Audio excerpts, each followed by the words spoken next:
Bonjour à tous. Ok, écoutez, il est 11 heures pile. Moi, ce que je vous propose, c'est qu'on démarre ensemble. Hop, voilà. Super. Du coup, écoutez, je vais démarrer dans ce cas-là. Alors, avant de démarrer évidemment ce webinaire et traiter ensemble le sujet autour de Google Business Profile, donc je tiens d'abord à me présenter. Donc moi je suis Sébastien Berthier, je suis le business et partnership manager de Cusplace. Donc Cusplace, donc qui on est, nous on est une entreprise française qui existe depuis maintenant 9 ans concernant la collecte, la centralisation, l'analyse et la diffusion des avis clients. Donc nous sommes tiers de confiance et on travaille évidemment on accompagne évidemment les marques sur l'amélioration de l'image de marque et de l'e-réputation. Aujourd'hui, le sujet de ce webinaire, c'est d'ensemble déjà comprendre les aspects de Google Business Profile, donc de Google My Business, de son ancien nom, de comprendre également comment améliorer les sollicitations de collecte et toute la gestion autour des avis Google. Voilà, parce qu'il y a une véritable une stratégie marketing digital derrière sur l'appréhension, sur la gestion de Google. Et évidemment, ensemble, de tout ce qui concerne la partie reviews, tous les avis consommateurs qui concernent les fiches Google de chacune des marques, que ce soit au niveau local pour les magasins ou même carrément national pour le siège. Donc ensemble, aujourd'hui, c'est bien comprendre comment améliorer vos sollicitations de collecte concernant Google et derrière tout le traitement et toute la gestion sur ce que vous allez récupérer derrière, ce que vous allez collecter en termes d'avis.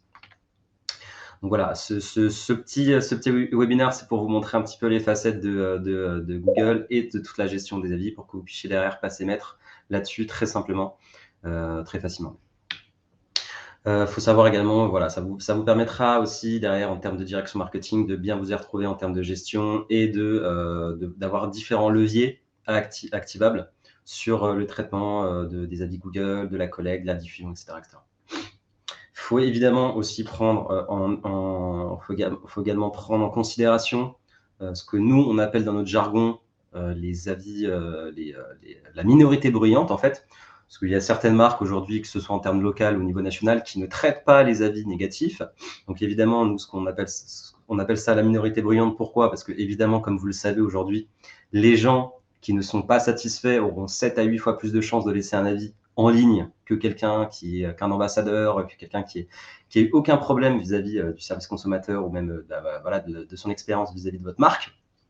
Donc évidemment, ces avis-là, il faut ne pas les laisser se tasser, parce que sinon, évidemment, en termes de quantité et en termes de qualité derrière, ça va évidemment réduire considérablement votre note sur Google. Et donc évidemment, il faut prendre ça rapidement en considération et en compte avec différents leviers qu'on va ensemble aller analyser.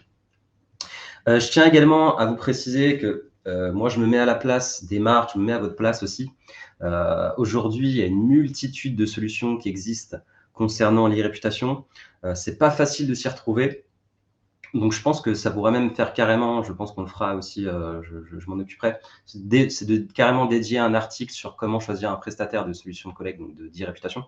Parce qu'aujourd'hui, voilà, quand on tape solution collecte, évidemment, il y a énormément de concurrents, il y a énormément de solutions SaaS qui sont en ligne, publiées.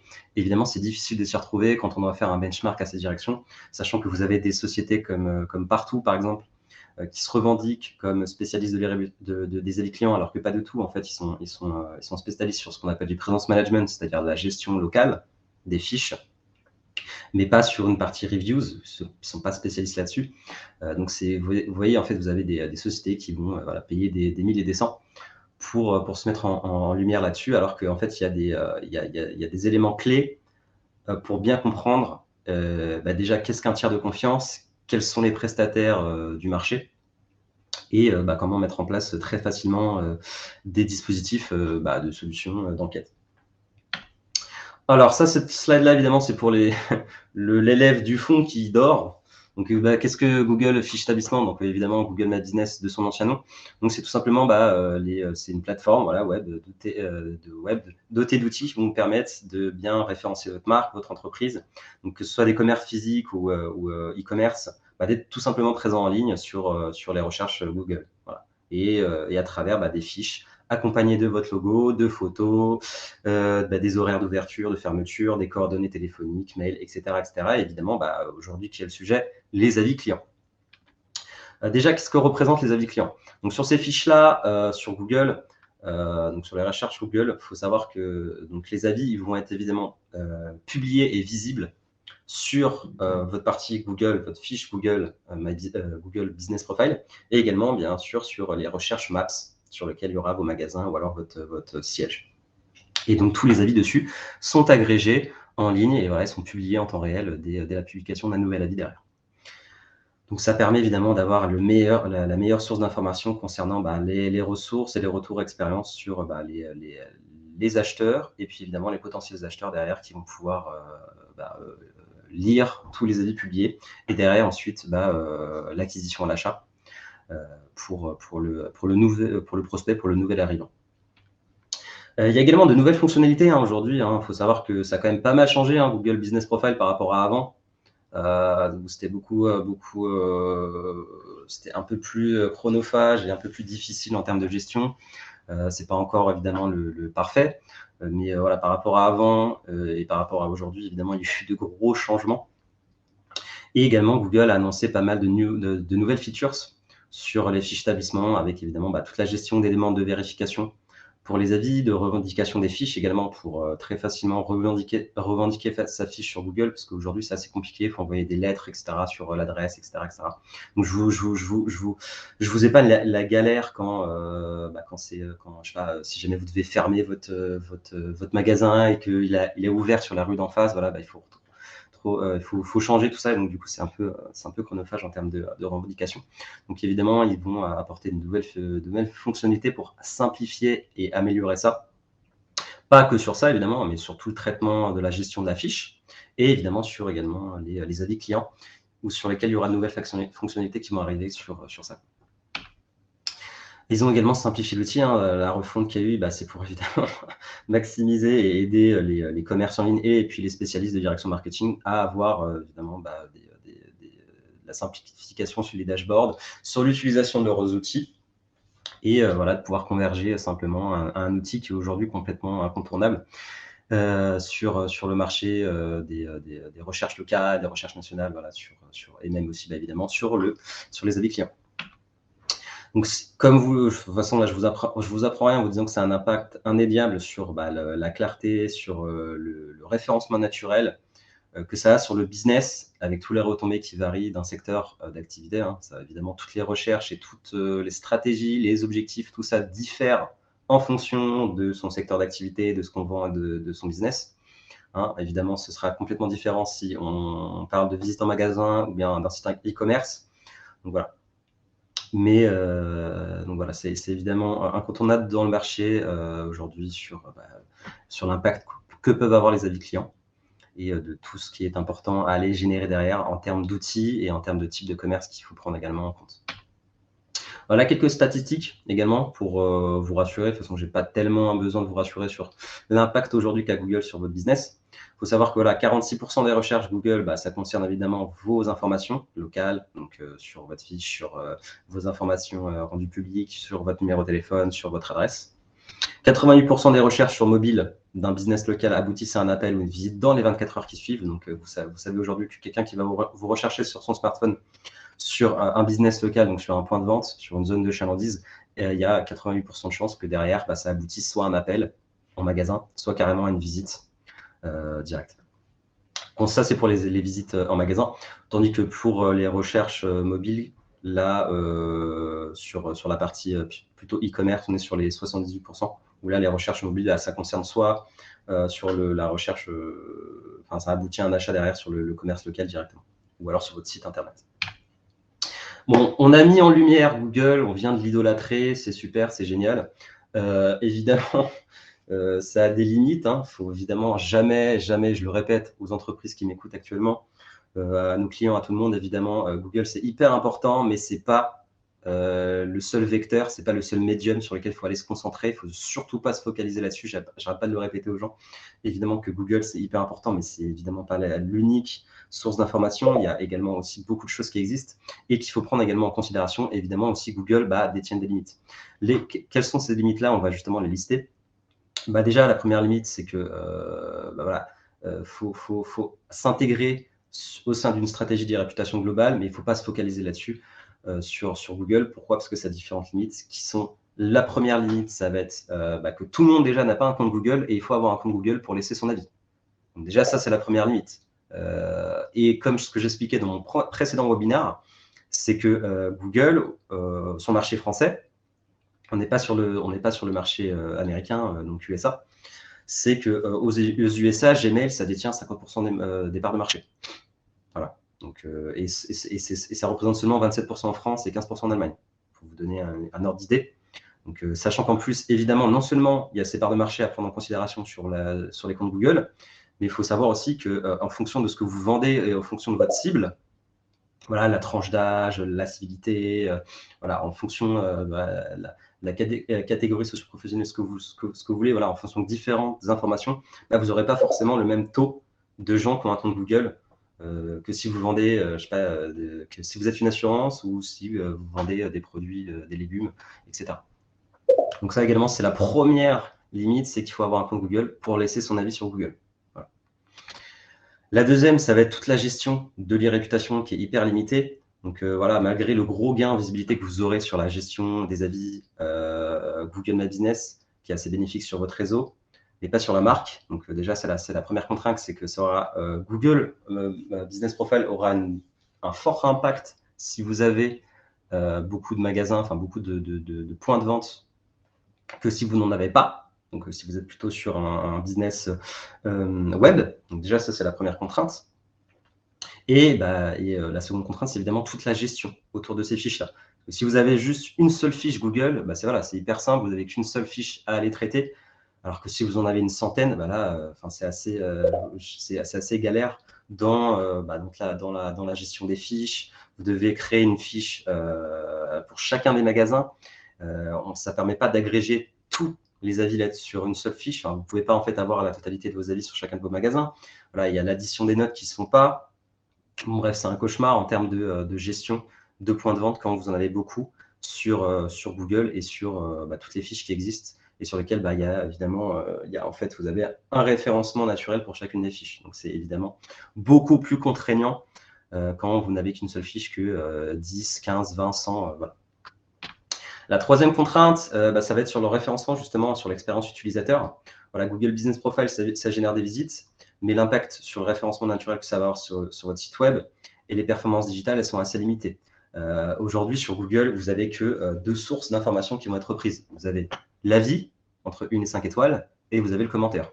Voilà. Mais c'est pas, ça reste assez faiblard en termes de data pure, en termes d'analyse. Pareil sur les backlinks, il n'y a pas de moyen de générer un backlink très simplement d'utilisation pour aller ensuite extraire les avis que vous avez générés sur Google sur votre site. Il n'y a pas de flux dynamique non plus pour reprendre les avis et pouvoir les restructurer ailleurs sur votre page, sur votre accueil, sur votre homepage, ou alors sur carrément un URL dédié avis témoignage de votre marque. Il n'y a pas de widget clé en main. Si jamais vous avez des systèmes d'information sur votre CRM ou sur votre ERP, vous allez devoir vous-même en fait extraire les avis présents sur Google. Et il faut savoir que généralement, les avis aussi que vous allez avoir sur Google ne sont pas forcément d'une très grande qualité derrière en termes d'approbation et en termes de filtrage aussi des avis. Donc voilà, c'est assez limité également en termes de statistiques, parce que bon, avoir accès uniquement à un avis, à un commentaire, ça reste basique en fait. C'est basique, c'est bien pour avoir des données, mais c'est pas du tout, représentatif de toute l'expérience utilisateur que vous pouvez faire derrière. Voilà, ça c'est la troisième limite sur le référencement que ça va avoir et sur l'expérience utilisateur. Il y a également la maîtrise de la modération, donc ça c'est également une galère pour certaines marques quand elles ont énormément de clients, de visites, etc. Déjà, c'est que sur Google, il y a énormément de contraintes. Tout le monde peut laisser son avis en fait sur Google. Vous avez un compte Google, moi je peux laisser un avis sur votre marque là directement. Et il n'y a pas de vérification en fait derrière. Donc Voilà, donc vous pouvez avoir de faux commentaires, de faux avis qui vont arriver, ou même de commentaires calomnieux, ou même même des concurrents qui peuvent faire de la concurrence déloyale et aller directement laisser son avis. Donc voilà, il y a cette part-là également à prendre en considération, c'est toute la modération, et Google est assez lent par rapport à des prestataires tiers de confiance qui vont être un peu plus vigilants et beaucoup plus réactifs sur la modération des avis. Et vous pouvez également avoir des avis incendiaires voilà, qui seront traités en retard, qui vont avoir un impact négatif sur le business derrière. Et voilà, et puis surtout, voilà, n'importe qui peut laisser son avis. Donc du coup, évidemment, ce n'est pas une source de vérification pure en termes d'expérience client. Donc c'est pas une véritable, il n'y a pas une véritable notion d'identification de la personne. L'avis n'est pas du tout vérifié, il n'est pas du tout authentifié derrière, et il ne prouve pas une expérience qui a été véritablement réalisée. Ça, c'est également un point crucial à prendre en considération aussi. Voilà. Mais il y a pire que ça. Alors ça, vous avez les avis négatifs. Je veux prendre également un autre exemple voilà, qui s'est passé il y a quelques mois, je ne sais plus quand. Je crois que c'était il y a 2-3 mois. Je pense notamment en fait à la société D+ Forcare, donc la fondatrice Claire d'Espagne, qui avait fait une interview sur laquelle elle avait eu des propos assez choquants vis-à-vis des stagiaires. Et si vous allez voir sur sa fiche Google D+ Forcare, à l'époque, quand il y a eu le bad buzz, avant le bad buzz, elle avait une 60aine d'avis sur sa fiche Google. Après le bad buzz, après quelques jours, elle en a eu 6000 avis, je ne sais pas si vous vous rendez compte, 6000 avis négatifs. Ensuite, ils ont été modérés, et si vous allez regarder aujourd'hui, vous en avez à peu près 180, et tous les avis que vous avez concernant son business, c'est que des avis négatifs. Voilà. Donc, il faut prendre aussi en considération que ça, c'est évidemment l'image de marque et la posture que vous avez vis-à-vis des clients et de la communication que vous pouvez faire. Ça, c'était un exemple à prendre également en compte, même si ça ne vous concerne pas directement. Évidemment, l'image de marque de votre business est aussi très importante. Pas de confiance, pas de performance. Donc voilà, on est évidemment dans un milieu où il faut avoir de la confiance, une certaine crédibilité voilà, dans votre expérience, dans l'expérience que vous apportez à vos clients. Donc la confiance, évidemment, sur Google reste limitée, et évidemment, il faut la renforcer continuellement. Et c'est pour ça que la France a été un des pays précurseurs en proposant ce qu'on appelle la norme NF, donc la norme NF 522 d'avis client, donc qui permet aux entreprises d'être auditées et de garantir en fait une certaine fiabilité en termes d'avis qui sont collectés, modérés et ensuite diffusés. Vous avez aujourd'hui une liste publique qui existe qui liste en fait toutes les entreprises qui bénéficient de cette norme, donc la norme NF, et derrière qui vous permettent de prendre en compte que, évidemment, ces entreprises-là sont tiers de confiance, et donc elles sont auditées sur leur processus de collecte, de gestion, de modération des avis. Et derrière, ça va nous permettre, à Cusplace et à d'autres concurrents, de pouvoir ensuite proposer ce qu'on appelle un saut de confiance, d'authentification des avis, de pouvoir ensuite rediffuser des avis en temps réel, et également de proposer ce qu'on appelle les rich snippets, c'est-à-dire les notes étoilées qui seront ensuite visibles sur les recherches Google, sur les recherches nationales, locales de Google. Également, selon nos A/B testing, nous, on considère que des avis authentifiés, ça va vous permettre un gain de 15% en moyenne sur les performances commerciales que vous aurez en termes de vente e-commerce ou de visite en magasin ou d'appels téléphoniques, évidemment. Donc, d'augmenter en fait l'entonnoir commercial que vous aurez en diffusant des avis authentifiés. Ça reste donc évidemment, là, je viens de vous montrer les limites qu'a Google. Ça reste quand même évidemment un outil incontournable, on ne va pas se le cacher. Google, donc GBP, ça reste quand même un outil qui est incontestablement puissant, sur lequel il va falloir vous focaliser, mais pas que. Évidemment, il faut d'abord se prendre en considération Google pour promouvoir ses points de vente, gérer ses avis clients. Donc, ne pas avoir un compte Google par peur d'avoir des mauvais avis ou que sais-je, ça va avoir un impact très néfaste sur votre business. Enfin, néfaste, pas néfaste, mais vous aurez en fait moins de nouveaux arrivants, moins de clients. En fait, vous allez vous freiner évidemment dans votre progression. Et évidemment, il y a différentes stratégies pour exploiter au maximum la puissance des plateformes qui existent aujourd'hui, et pouvoir en fait activer tous les leviers qui vont vous permettre d'avoir une bonne réputation. Je vais vous les présenter donc sur 4 conseils. Déjà, nous, Cusplace, pour vous donner un exemple, donc nous, on a à nos débuts on a noué un partenariat en fait avec Google. Donc, on est allé taper à la porte de Google pour être en partenariat avec eux et en fait pouvoir aller s'intégrer directement sur Google pour laisser son avis. En fait, ce qui se passe, c'est que depuis nos systèmes de collecte, on va créer une seule sollicitation. On ne va pas aller redemander un avis pour aller le canaliser ailleurs. On crée ensemble des parcours clients sur une seule et même sollicitation, et ces avis-là ensuite peuvent être rediffusés sur les fiches Google existantes. Donc, nous, on permet d'aller s'intégrer directement dans vos parcours clients et ensuite de pouvoir aller diffuser les avis sur Google avec évidemment, enfin, si le client en question dispose d'un compte Google. Donc ça, c'est le premier point, c'est que nous, on a ce partenariat-là et il n'y a pas beaucoup d'entreprises en France ou même en Europe qui ont signé cet accord-là. Donc, on a eu pas mal de difficultés à l'avoir, mais on l'a eu. Il y a quelques entreprises qui ont ce partenariat-là. Et nous, on permet d'aller diffuser directement les avis derrière, dès la détection en fait, d'un compte Google. La personne reçoit, donc après achat ou après une visite en magasin, vous allez pouvoir lui envoyer une enquête ou alors une collecte d'avis basique. Cette enquête-là, elle va être publiée sur Cosplay sur votre site et en plus, en bonus, elle pourra être aussi rediffusée sur Google si jamais le client en question va disposer d'un compte Google. Donc ça, derrière, ça permet aux clients qu'on accompagne d'être assez homogènes sur la collecte et la rediffusion en 360 qu'on va avoir. Et derrière, vous n'avez pas besoin de filtrer, en fait. Vous n'aurez pas besoin de faire des tris entre les comptes Google, les comptes Gmail des clients qui ont effectué un achat chez vous et les autres qui n'en ont pas. Non, vous n'aurez plus besoin de faire ça. Vous pouvez automatiser les envois et derrière, ceux qui auront un compte Google seront directement rediffusés sur le magasin en question sur lequel le client a réalisé son achat. Il faut également comprendre son environnement. Hein. Derrière, avant de se lancer, faut se poser des bonnes questions. Est-ce que dans un premier temps, il faut plutôt se concentrer sur son marché local, national, le mobile, le PC, voilà. C'est quoi vos objectifs derrière? Renforcer la confiance, baisser vos CPC, renforcer l'acquisition de nouveaux clients, etc. Capitaliser sur le savoir, sur les technos que vous utilisez. Et puis voilà, est-ce que vous avez des programmes d'ambassadeurs? Non, etc. Pour cela, on a fait un exemple concret entre deux clients qu'on accompagne. Donc, c'est deux réseaux d'optiques qui sont concurrents, donc c'est le même secteur d'activité, hein, ils vendent des lunettes. Mais pourtant, ils ont des objectifs assez proches en termes de réputation, de référencement local, national, etc. et de satisfaction client. Et pourtant, ils ont des stratégies complètement différentes. Donc, c'est-à-dire que même sur un secteur d'activité égal, vous aurez vraiment des systèmes, des dispositifs de collecte qui vont être complètement différents. L'un va privilégier, par exemple, les sollicitations au magasin, tandis que l'autre va plutôt les privilégier sur celles sur le siège.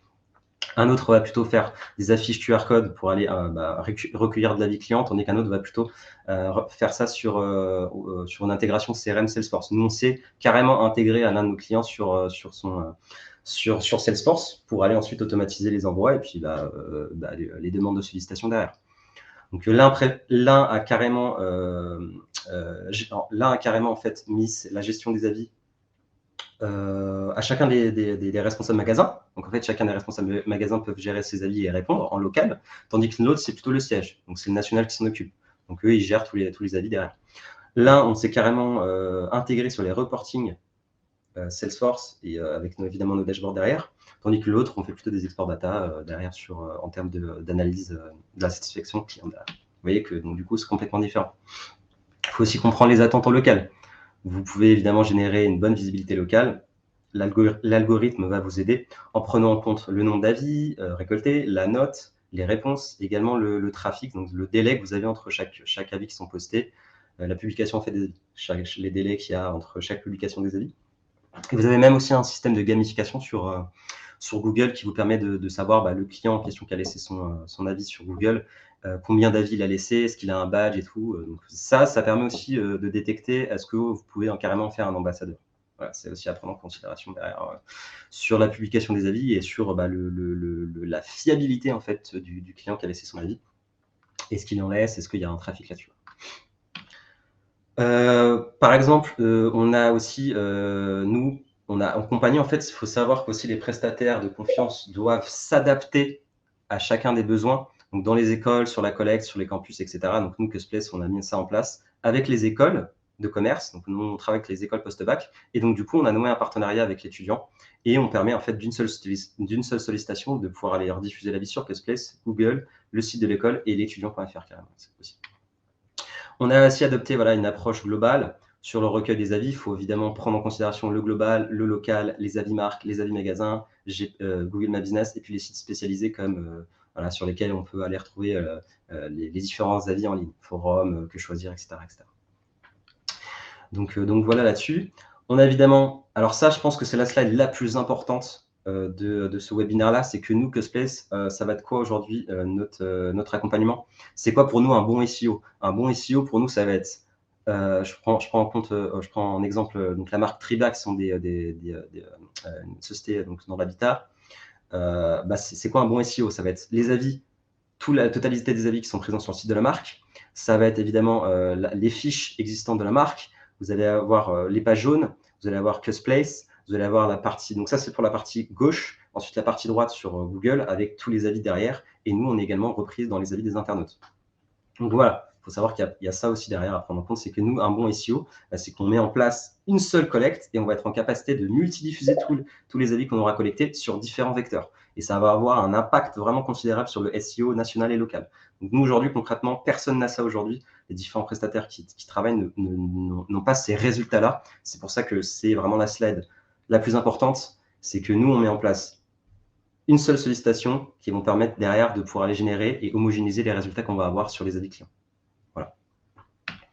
Il y a la maîtrise également de la modération des avis. Il faut canaliser la minorité bruyante, ce que j'expliquais au début. Voilà, il faut prendre en compte les avis spontanés et gérer ces avis-là en priorité, évidemment, aller répondre à la totalité des avis négatifs. Les critiques justifiées, elles doivent être prises en compte par voilà, la partie SAV et la direction marketing pour projeter en fait une image de marque qui est assez transparente et à l'écoute vis-à-vis de chacun des clients.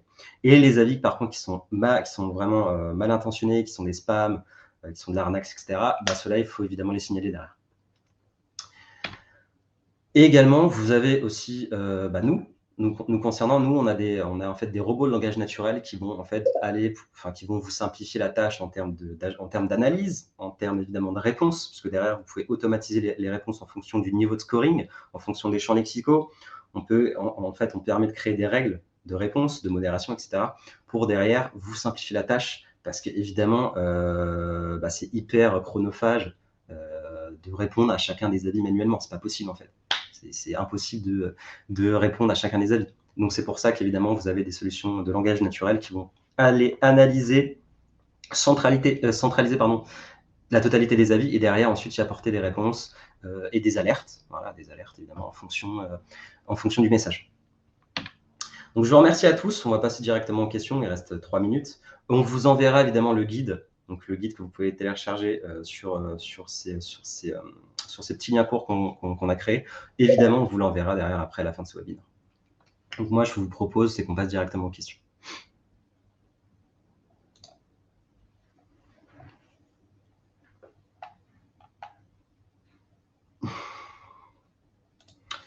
D'accord, vous avez mis tout ça sur le chat.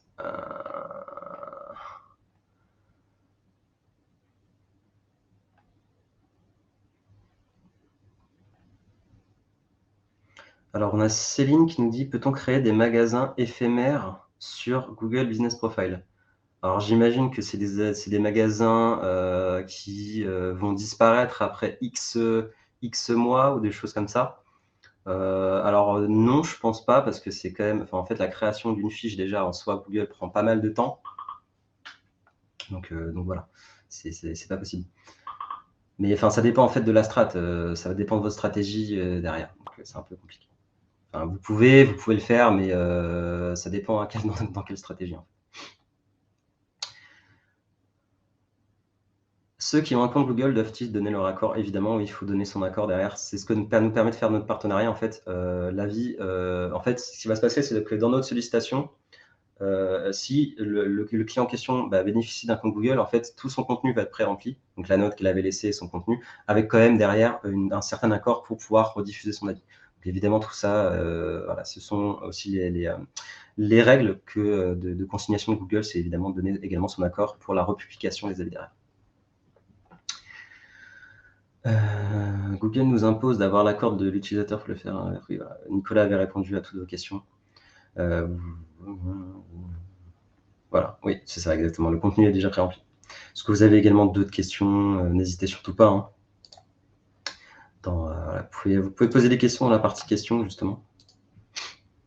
Et évidemment, vous enverrez aussi vous aurez accès au replay, évidemment au webinar qu'on vient de faire ensemble. Voilà, vous aurez accès également au guide. On peut prendre également rendez-vous ensemble pour faire voilà, un état des lieux ensemble sur ce que vous faites déjà, ce que vous ne faites pas, vos objectifs, évidemment en termes de stratégie marketing digital. Et ensemble de voir point par point ce qu'on peut améliorer, ce qu'on peut mettre en place très simplement. Et que ce soit sur la partie Google ou pas, hein, d'ailleurs. Voilà.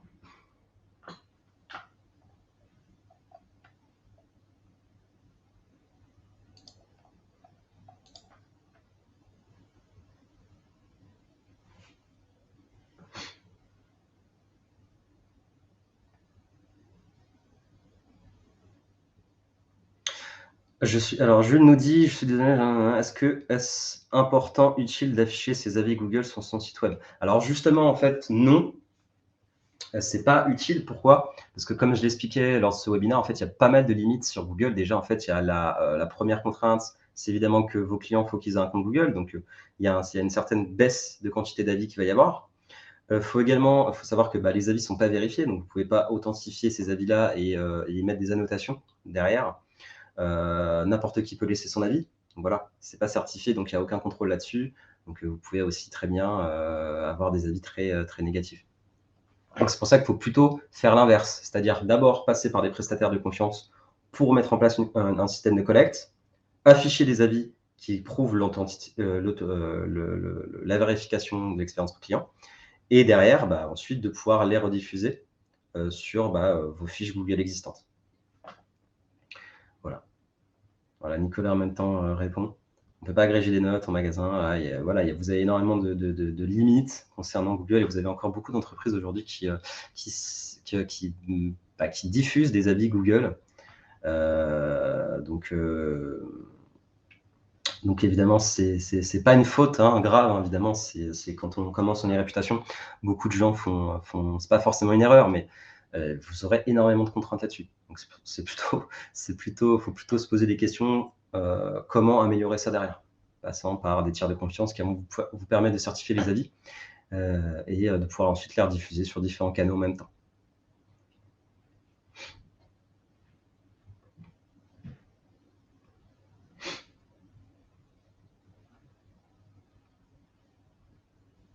Je vous remercie à tous.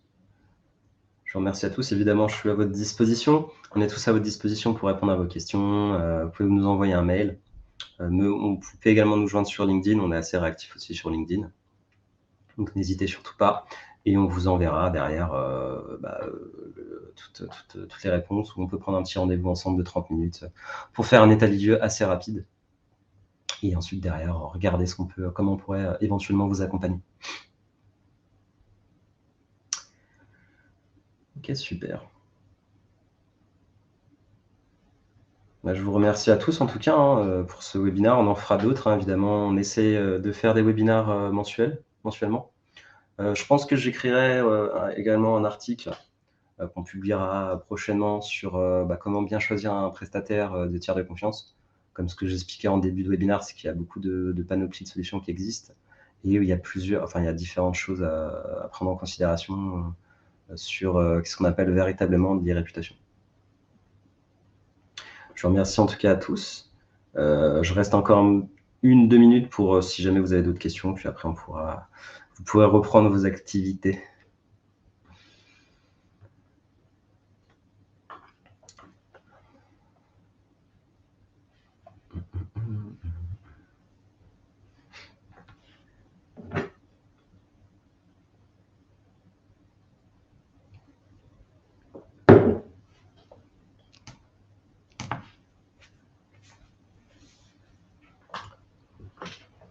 C'est moi qui vous remercie.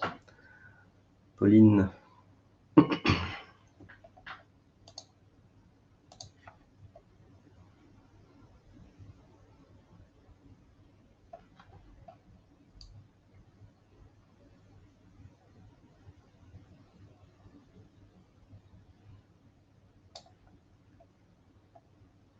Bon, écoutez, eh bien, je pense qu'il n'y a pas d'autres questions, donc moi, je vais m'arrêter là. Puis, bah, je vous souhaite à tous une très bonne journée. Merci à tous les participants. Et puis voilà, on fera également d'autres webinaires sur d'autres sujets derrière. N'hésitez pas, hein, aussi également si vous avez des idées de webinaires, si jamais il y a des sujets sur lesquels vous souhaiteriez qu'on réponde, bah, n'hésitez pas derrière aussi à nous envoyer des mails sur des webinaires que vous souhaiteriez qu'on publie derrière pour répondre à des questions spécifiques que vous pouvez avoir également.